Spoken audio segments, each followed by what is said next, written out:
Expansões de domínio são o pináculo das batalhas Jujutsu e até hoje já apareceram mais de 10 expansões de domínio diferentes na obra, cada uma com suas características únicas e que eu tenho certeza de que a maioria delas você nem sequer conhece. Nessa hora você vai ficar pensando aqui quantas você conhece contando nos dedos. Então hoje a gente vai conhecer em detalhes todas as expansões de domínio que existem em Jujutsu Kaisen e os seus respectivos usuários, além de, claro, ranquear essas habilidades da mais fraca até a mais poderosa para o vídeo ficar ainda melhor. Ficou curioso? Fique então sabendo que na playlist exclusiva de Jujutsu aqui do canal você encontra só vídeo top como esse aqui, e para você não perder os próximos, lembra, aproveita de conferir nesse momento a sua inscrição aqui embaixo, galera, e se o sininho também tá ativado, 2023, a segunda temporada de Jujutsu tá vindo aí, e vai ter muito vídeo aqui para vocês. Mas primeiro é importante a gente relembrar o que exatamente é uma expansão de domínio, então vamos lá. Sendo possivelmente o recurso e técnica de barreira mais complexo no arsenal de feiticeiros e maldições,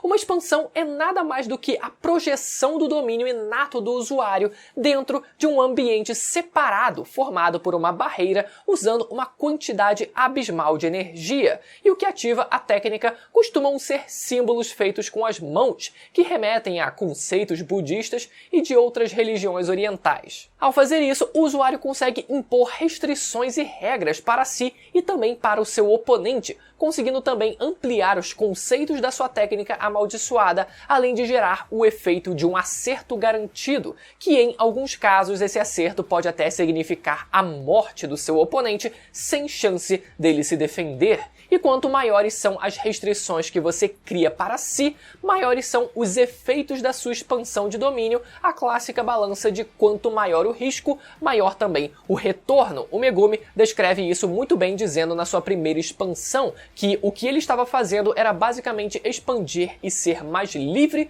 com a interpretação da sua técnica. Existem também algumas formas de se lidar com a expansão de domínio, como por exemplo, caso um usuário de Jujutsu seja preso num domínio, ele pode tentar usar um domínio simples, que ergue uma barreira em volta dele próprio que o protege dos efeitos de um domínio, contanto que ele não se mova. Pode também tentar contra-atacar o acerto garantido, quando for algo físico com uma energia igual ou superior. E em terceiro, o método mais eficiente, que é expandir o seu próprio domínio, onde nesse caso o mais refinado acaba ganhando e sobrepujando o outro. Detalhe importante, inclusive, que eu vou acabar usando aqui nesse vídeo para tentar ranquear alguns domínios que nunca colidiram. Então uma expansão de domínio nada mais é do que uma técnica de barreira, onde além de você criar um espaço onde o seu inimigo fica impossibilitado de sair, a não ser que consiga combater a expansão de alguma forma, esse é um espaço que te fornece também uma vantagem de terreno, com a amplificação das suas habilidades e onde você determina as suas próprias regras dentro daquele mundo.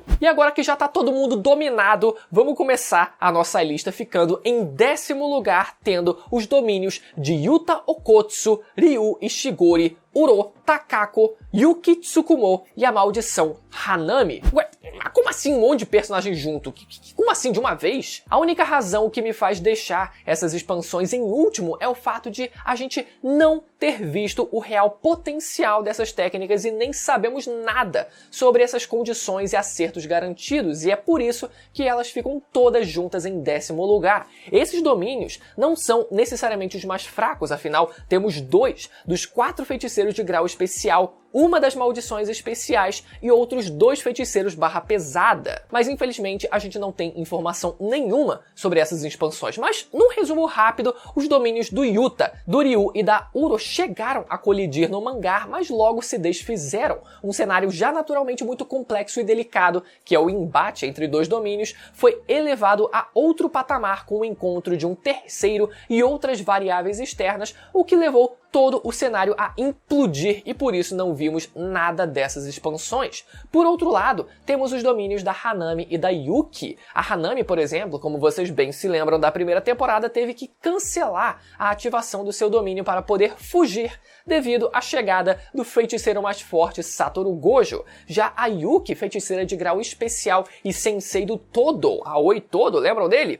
Na sua luta com o atual vilão do mangá Kenjaku, foi confirmado que ela possui sim um domínio, mas não o usou em decorrência de um plano feito em conjunto com o mestre Tengen. Ou seja, nós não temos nem ideia de como funcionam os domínios de todos esses personagens, então eles acabam ficando em último e mais como uma menção honrosa aqui, só pra gente listar que eles realmente possuem um domínio. Agora sim, em nono lugar temos o domínio do prodígio do clã Zenin, atual líder do clã e usuário das 10 sombras Megumi Fushiguro. Vamos lá, por que uma expansão tão promissora e hypada de um personagem com tanto potencial tá tão baixa nessa lista? E a resposta é simples, o Megumi não é um bom usuário de técnicas de barreira. Até hoje, o Jardim das Sombras Justapostas, que é o nome da expansão de domínio dele, permanece em sua forma incompleta. Isso porque o Megumi consegue externalizar o seu domínio inato, mas não consegue fazer isso dentro de uma barreira. Essa limitação faz com que algumas características do seu domínio dependam do local em que ele ativa a sua técnica. Tanto que, na sua luta contra o Regie, ele levou a batalha até um ginásio fechado para que o ambiente servisse como uma pseudo-barreira. Se vocês lembrarem do começo do vídeo, parte importante de um domínio é criar um espaço separado usando uma barreira. Essa sacada permitiu que o domínio, ainda que continuasse incompleto, evoluísse um pouco graças ao espaço mais controlado. Com isso, as sombras no chão, que antes eram desorganizadas e caóticas, se estabilizaram e uma espécie de vértebra gigante apareceu atrás do Megumi, que logo veio a desaparecer. Ainda não conhecemos os limites dessa expansão, mas ela, em sua forma incompleta, já permite que o Megumi crie um clone de si, mesmo usando as sombras, e invoque Shikigamis mais livremente e em maiores quantidades, como ele mostrou no fim da primeira temporada, invocando 2 nues simultaneamente e também invocando um elefante do teto na sua luta contra o Regie. E como uma extensão da sua técnica inata, todo o ambiente é considerado a sombra do Megumi, e caso o seu oponente mergulhe nessa sombra, ele cairá infinitamente até a desativação do domínio, e enquanto ele está caindo, a sensação é a mesma que afundar eternamente no oceano, causando assim, eventualmente, morte por sufocamento. E outro recurso interessante usado nas 2 vezes em que ele usou o domínio é se esconder nas sombras, desativar a expansão e sair em uma sombra próxima, pegando o seu oponente de surpresa ou escapando. Em 8º lugar, agora com uma das expansões mais únicas e interessantes da obra, a Sentença do Suicídio Forçado, ou Sentença Mortal, do ex-advogado Higuruma Hiromi, personagem-chave do jogo do abate e prodígio em Jujutsu. Começando pelo seu nome, curiosamente, o primeiro nome dele faz referência a uma pena em que o imperador permitia que um súdito que o ofendeu tirasse sua própria vida ao invés de ser desonrado com uma execução, que tem tudo a ver com o seu domínio, né? Já que a gente tá falando aqui de um ex-advogado criando uma expansão de domínio que se resume a um tribunal. Mas como que o seu domínio funciona? Vamos lá. Quando a barreira se fecha, é formada uma espécie de tribunal com várias guilhotinas de fundo, com o usuário e o seu oponente frente a frente e o Shikigami do Higuruma sendo o juiz atrás dele. Dentro do domínio, nenhuma das partes podem usar qualquer tipo de violência a não ser a verbal, ou seja, xingar tá liberado. E com um comando do próprio Higuruma, um julgamento seguindo a Constituição do Japão começa. Olha só que interessante, né? O juiz, que dentro do domínio sabe de tudo sobre qualquer indivíduo que lá esteja, apresenta uma acusação. Detalhe importante é que, para que o julgamento seja justo, o juiz não compartilha essas informações com o Higuruma, exceto por uma exceção, o chamado envelope de provas. O usuário recebe esse envelope de provas e cabe ao oponente se provar inocente da acusação, sendo que no envelope pode ou não haver algo que incrimine de vez o acusado após a sua tentativa de defesa. E como um verdadeiro julgamento, o acusado pode escolher ficar em silêncio, confessar ou negar o crime, e a pena será decidida com base na eficácia da opção escolhida e na retaliação do Higuruma com as supostas provas. Ao final desse processo, o juiz irá decidir se ele é culpado ou inocente, e caso seja culpado de um crime não grave, o oponente tem a sua técnica inata confiscada e ele fica incapaz de utilizá-la por um determinado período de tempo. Caso o acusado não tenha uma técnica inata, ele fica então incapaz de usar energia amaldiçoada. Como em um julgamento real, caso o acusado não se declare culpado, ele pode pedir até 2 revisões de processo. Como disse anteriormente, esse domínio reflete as leis do Japão e que acarretam um novo julgamento e, nesse caso, uma nova acusação. Já penas posteriores são mais graves e a tendência é que o Shikigami, dito ser impaciente pelo próprio advogado, opte eventualmente pela pena capital. Mas quando é decidido que a saída é a pena de morte, o Higuruma recebe a espada do carrasco, que mata o alvo no primeiro toque e garante um fim rápido para a luta. Esse é um domínio, galera, que favorece muito a inteligência e a argumentação, e um dos mais complexos, eu diria. Em 7º lugar, temos o domínio mais extenso e complicado da obra. Porra, Bruno, mas o anterior não foi complicado o suficiente, não?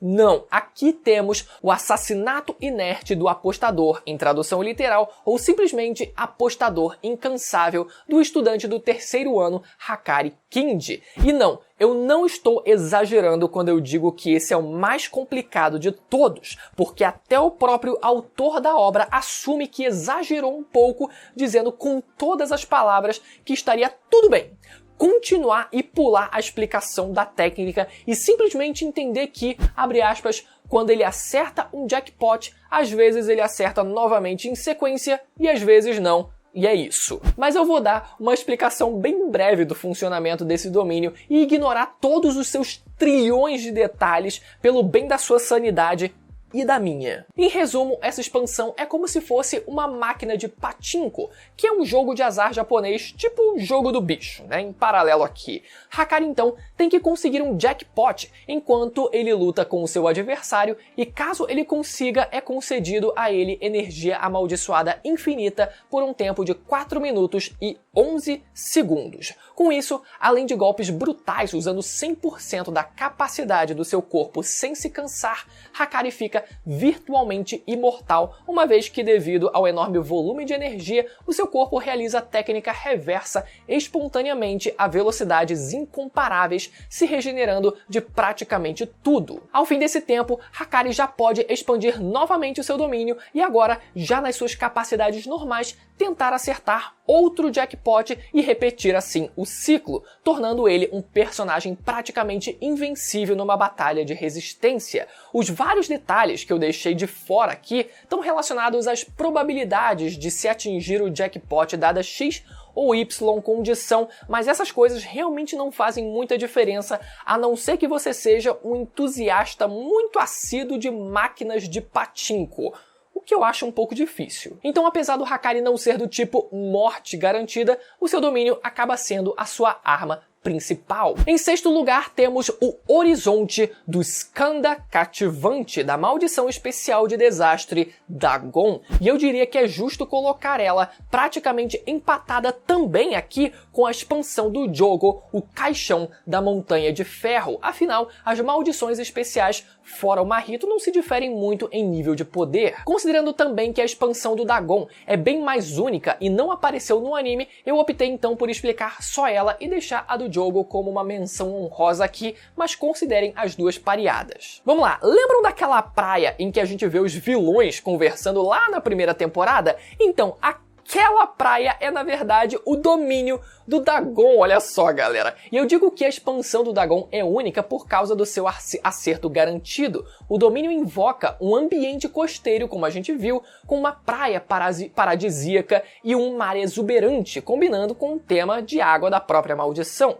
O seu acerto garantido, então, é o Enxame da Morte, que é uma onda de Shikigamis enormes, que lembram peixes imbuídos de energia amaldiçoada e difícil de serem notados até instantes antes do ataque, e impossíveis também de se desviar. Esse acerto garantido é o pesadelo de feiticeiros focados no corpo a corpo, por exemplo, como o Dagon provou, subjugando a Maki e o Naobito simultaneamente. Afinal, é difícil contra-atacar sem uma grande liberação de energia, e a presença do próprio Dagon na barreira torna quase impossível de se lidar apenas com técnicas anti-domínio. Em quinto lugar, e começando a adentrar no pináculo das expansões de domínio, temos então o Palácio da Lua Ventre Temporal, do antes feiticeiro Naoya Zenin, que foi morto sem o uso de energia amaldiçoada e se tornou um espírito vingativo. Um dos feiticeiros mais rápidos do mundo e com uma técnica inata muito forte, o primo da Maki atingiu um novo pico ao se tornar um espírito vingativo.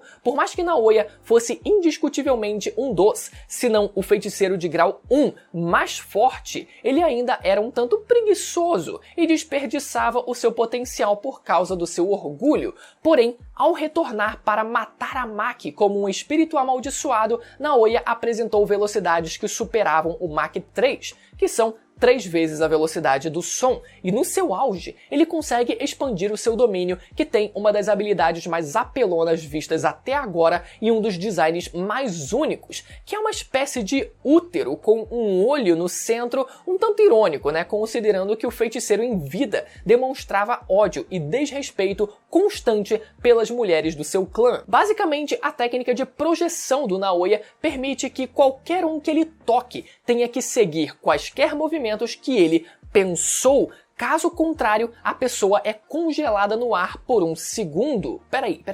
Mas não tem como eu adivinhar o que você pensou? Sim, exatamente.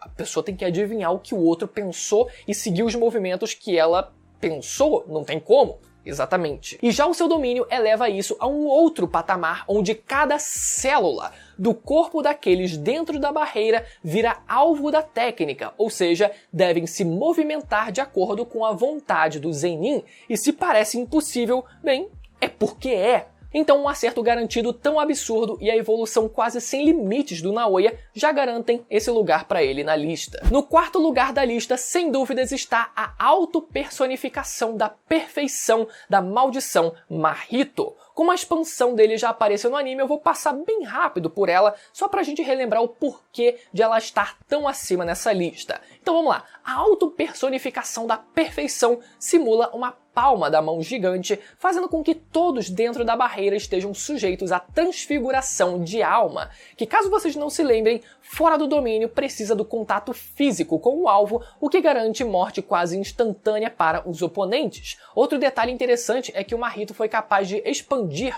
o seu domínio e ativar a técnica de transfiguração quando alcançou o seu auge por apenas 0,2 segundos, feito esse compartilhado apenas por Satoru Gojo, mostrando uma precisão absurda. E agora, adentrando no top 3, que o ranqueamento começa a ficar bem complicado, afinal chegamos no mais alto, no mais absoluto auge do Jujutsu, com os domínios mais mortais e com os personagens mais absurdos da obra. E em terceiro lugar, temos então o invólucro do Reino Ventral, do maestro de quase todos os acontecimentos da história de Jujutsu e atualmente utilizando o corpo de Suguru Geto, o feiticeiro de mais de 1000 anos atrás e atual vilão do mangá, finalmente o seu nome, Kenjaku. Os seus feitos com barreiras dispensam apresentações, tendo organizado todas as regras e restrições do jogo do abate e criando diversas barreiras pelo Japão, para que elas fossem chamadas de colônias onde o jogo do abate acontece. Foi dito também ser o segundo maior usuário de barreiras vivo,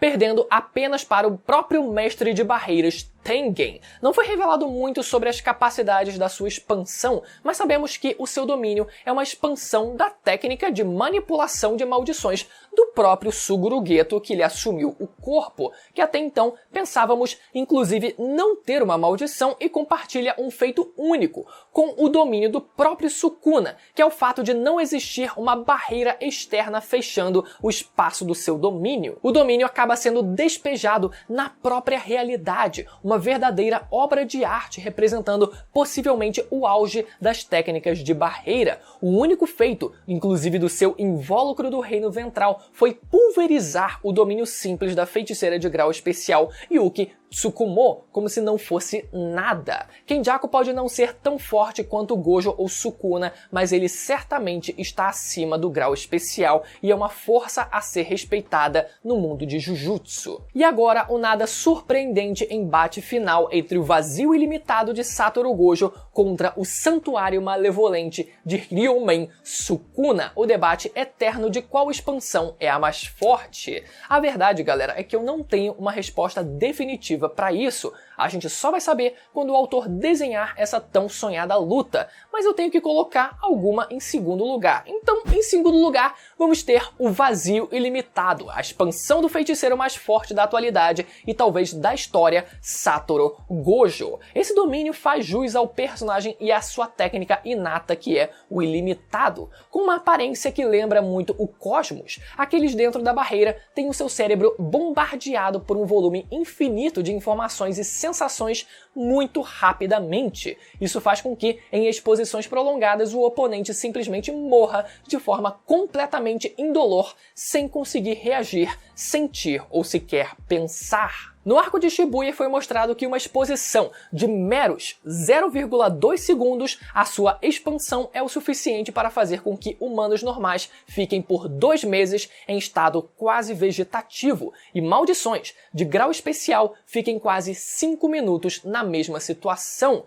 E como o próprio Kenjaku afirma em uma batalha de domínios, ganhar do Gojo é impensável mesmo para ele e as maldições de desastre, provavelmente devido ao fato do seu domínio ser perfeitamente refinado. E finalmente, a expansão de domínio mais forte de Jujutsu Kaisen. Em primeiro lugar vem o Santuário Malevolente do Rei das Maldições e o único personagem chamado de Calamidade Natural, Ryomen Sukuna. Sem muitas condições, detalhes complicados ou conceitos científicos, apenas poder bruto e lapidado. Com incríveis 200 metros de alcance máximo, essa expansão é quase um evento de extinção em pequena escala.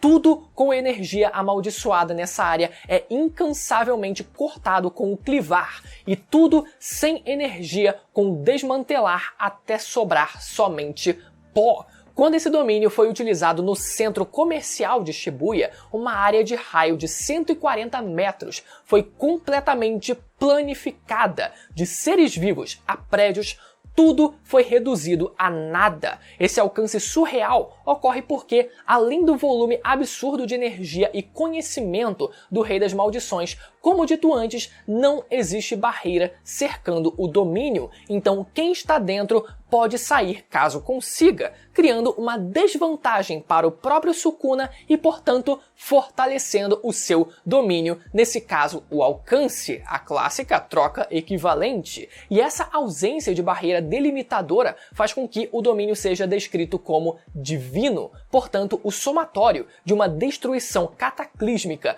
com a habilidade indiscutível de barreiras do Sukuna me fez colocar a sua expansão em primeiro lugar, apesar de achar que uma vitória sobre o vazio ilimitado do Gojo é tudo menos garantido. Existem mais nuances que a gente poderia discutir aqui, como por exemplo, se caso o Sukuna ativasse o seu domínio, se o Gojo não ficaria imune de ser cortado por causa do seu infinito que protege o seu corpo, e apesar de parecer contra-intuitivo, o Gojo não conseguiria se proteger porque o infinito dele é counterado justamente por técnicas de barreira como expansões de domínio e amplificações de domínio, como a gente viu na luta do Gojo contra a Hanami e o jogo em Shibuya, que usaram justamente da amplificação de domínio para conseguir ter chance de acertar o próprio Gojo. Ou, por exemplo, se por outro lado o Gojo ativasse a sua própria expansão de domínio, se isso não deixaria o Sukuna vegetando temporariamente, igual aconteceu com o jogo na primeira temporada, e assim ficasse suscetível a ter a sua cabeça arrancada também, assim como foi com ele. Olha, a gente sabe que a capacidade de regeneração maldição do Sukuna acaba sendo superior à da maldição Jogo por ele ter mais energia amaldiçoada, então talvez ele conseguisse aguentar melhor a sobrecarga de estímulos dentro da expansão do Gojo. Mas o fato é que no momento em que um tentasse ativar um domínio, o outro iria ativar também, resultando assim num clash onde o domínio mais poderoso iria prevalecer. Ninguém iria se deixar ser tomado pelo domínio do outro sem fazer nada. Um tentou ativar, meu amigo, o outro vai ativar na mesma hora, resultando nesse clash. E olha só, até foi dito pelo próprio Kenjaku, e eu mencionei agora há pouco, que numa disputa de domínio não tem como vencer o Gojo. Só que a gente também precisa colocar essa fala em perspectiva. Não tem como o Kenjaku e as suas maldições vencerem o Gojo, ou não tem como ninguém no mundo vencer o Gojo numa expansão de domínio, incluindo o Sukuna. Não tem como a gente saber ao certo, mas é muito provável que a fala dele esteja se referindo a ele próprio e os seus subordinados. Mas pensando como um roteirista, o mais provável é que numa disputa de domínio entre esses dois personagens não exista um vencedor e que os dois consigam se anular em nível de poder e ninguém consiga usar a sua expansão de domínio um no outro, para que pelo menos assim a gente possa ter uma luta de verdade entre eles dois, senão acaba não tendo a mínima graça. E a gente já viu que duas expansões de domínio podem se anular se elas estiverem mais ou menos ali no mesmo nível, como foi o primeiro exemplo que eu citei aqui nesse vídeo com o choque de 3 expansões de domínio ao mesmo tempo. Mas essa é óbvio uma discussão que vai longe e alguém precisava ficar no top 1 e alguém precisava ficar no top 2, mas o mais justo, óbvio, na verdade seria fazer um vídeo inteiro só sobre esse assunto, então comenta aí embaixo se vocês querem ver, que pode ser que eu traga com boa parte de certeza aí, né? Mas por enquanto você pode aproveitar para conferir esse vídeo que vai aparecer na tela sobre a queda do Itadori, que ficou super legal, uma análise minuciosa sobre o personagem e o quanto ele sofreu durante o arco de Shibuya, que vai ser justamente o que a gente vai ver também na segunda temporada do anime.